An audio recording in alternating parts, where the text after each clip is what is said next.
یاد رکھیے کچھ بننے کے لیے پہلے رگڑیں کھانی پڑتی ہیں.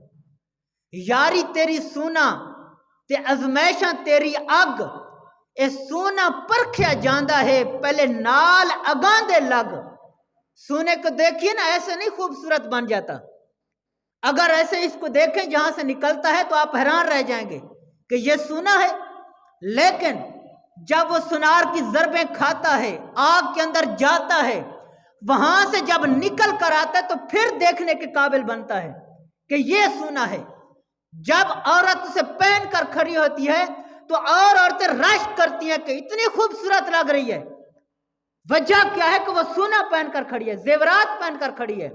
سونا سونا کیسے بنا ہے؟ جب وہ آگ کے اندر گیا ہے، ضربیں کھائی ہیں، مشکل کو جھیلا ہے تو رب نے اس کے لیے آسانی بنا دی. ایسے ہی دیکھیے نامی کوئی بغیر مشقت نہیں ہوا، 100 بار جب عقیق کٹا پھر جا کر نگی ہوا. عقیق کو دیکھیں، جب کوئی ہاتھ میں پہن کر کھڑا ہوتا ہے تو لوگ دیکھتے ہیں کہ واہ کتنا خوبصورت عقیق ہے. سرخ یاقوت کو دیکھیں، کتنا آپ کے ہاتھ میں خوبصورت لگ رہا ہے. اس دانے سے پوچھو نا تیرے ساتھ ہوا کیا ہے. پتھر سے نکلا، رگڑیں بھی کھائیں، تراشا بھی گیا، ضربیں بھی لگیں، پھر جا کر اس قابل بنا کہ لوگ اب اسے دیکھ کر رشک کھاتے ہیں.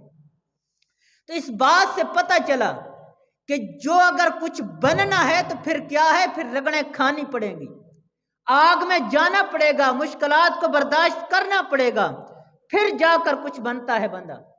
گندم کے دانے سے پوچھو جس کے لیے آج ہم اور آپ اور تم ترس رہے ہیں، جو بوری 12,000 پہ گئی ہوئی ہے اور لوگ لینوں میں لگ لگ کر لے رہے ہیں. اس گندم سے پوچھو تیری قیمت بنی کیسے ہے، تو وہ اپنے حال میں تجھے جواب دے گی کہ پہلے میں مٹی کے ساتھ مٹی ہوئی، مجھے مٹی میں دبایا گیا، پھر وہاں سے نکلی اور میرا پودا بنا، سردی کو بھی برداشت کیا، گرمی کو بھی برداشت کیا، پھر مشینری کے اندر آ کر میں نے رگڑیں کھائیں. جب رگڑیں کھا کر واپس باہر آئی ہوں تو پھر میری بازاروں میں قیمت بھی لگی ہے کہ یہ ہے میری قدر، یہ ہے میری شان. تو یہ پتہ چلا کہ جو چیز بھی ہے اس کو مشکل آئی ہے، اس کے بعد اس کے لیے آسانی آئی ہے. تو سامعین محترم، ہمیں پریشان نہیں ہونا چاہیے. ہم پریشان ہو جاتے ہیں کہ پتہ نہیں ہمارے ساتھ کیا ہوگا.